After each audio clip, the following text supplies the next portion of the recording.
Hey guys, keep it locked as we go over my second episode of Is Your Stylist Nasty or Professional? Of course, I'm cleaning up behind myself to level up the game, and I wish everybody else do the same. So let's see which name are they, nasty or professional? Let's get to it. So let's get to it. I actually have a dry, clean comb container. It has to have a lid. So now you see me transferring my combs into the dry, clean container because the towel that's in there is damp because it dried them, and it can cause mold if I keep them in that container. This trash can is dirty. You see, I tried to bleach it. It did not get clean, so I went and got new trash cans, and they have to be labeled correctly. One has to be labeled for dirty towels. One has to be labeled for trash, but all trash in the facility must have a top on it. This cabinet has a bad surface. It's wood surface. That means it absorbs oils, trash, and any type of junk on there. The surface, all surfaces must be able to be cleaned, and if they can't be cleaned, you can't use it as a utensil. So I'm going to resurface this with some plastic so it can actually pass state board standards. And there you go. Simple as that. Just some plastic on the bottom so it can be wiped clean in the cabinets. Now, mind you, every one of the products itself should not have any hair on it or the lids or around the containers. Each and every one of those containers must be clean. I got hairpins, but I got it in a container where the rubber bands go. So it can't be labeled rubber bands. So, of course, I have to relabel, and I'm still cleaning out drawer after drawer because all of them got hair over time. So you see me transferring stuff, cleaning stuff, getting all the hair and any type of dirt from each and every drawer. State board has the right to go in each and every one of your drawers to make sure there is no hair.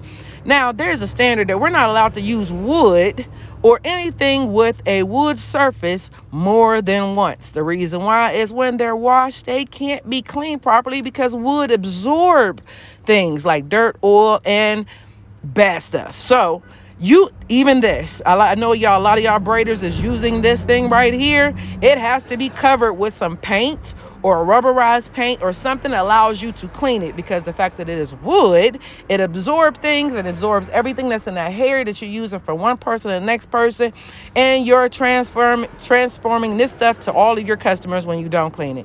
That's me labeling everything because State Board is big on labels. They are big on hair being in clean combs. So you see me cleaning my combs. I'm being very intensive to make sure there's no hair in it, because there's no such thing as a utensil that's clean that still has hair, debris, edge control, and anything else that you may find in a comb. You can't just go. I have a lot of them, so you see me going in deep with cleaning them. It takes the towel, it takes bleach. You have to sit there and level up. Right now, I'm just in there putting them in. I done had them soaking.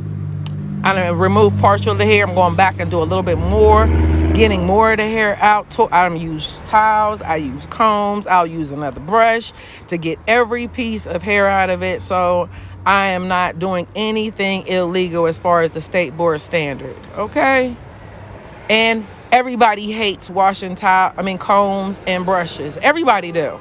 But it's like washing dishes. You can't go in a restaurant and the dishes be messed up and then think you clean. So y'all see me going intensively with it because it is real serious. There is like 3 sections of cleaning. One is removing all the dirt. The next one is removing all the hair. The next one is removing all the oil, any debris. Then you sitting there sanitizing. I'll go in with bleach, letting it sit for 10 minutes. Depending on your container, depends on how much bleach you're supposed to use, but it's 1 to every 10. So if it's 10 ounces, it's 1 ounce of bleach. If it's 10 cups of water, is 1 cup of bleach. And because I've been doing this for a while, I just go ham with the bleach because I am not going to transfer nothing. Not dandruff, not oil, not an infection, not nothing. Okay? So you see me putting some water on it. I already poured the bleach on it. I'm going to let it sit in this water. And because I use a lot of oils, I put soap back in the water again, even when I add bleach.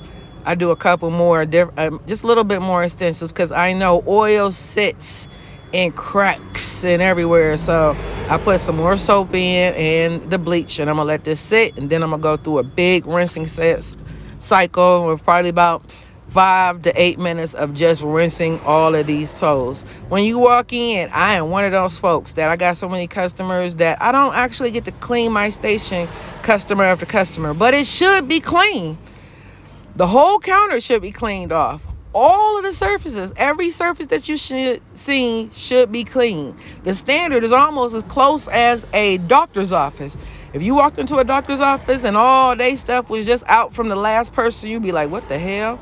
This paper must be in the salon somewhere. It is the state board standard of every stylist, barber, or boutique, even makeup artists. If they in this industry, they have a standard. And this is the complaint form if you have a problem with them.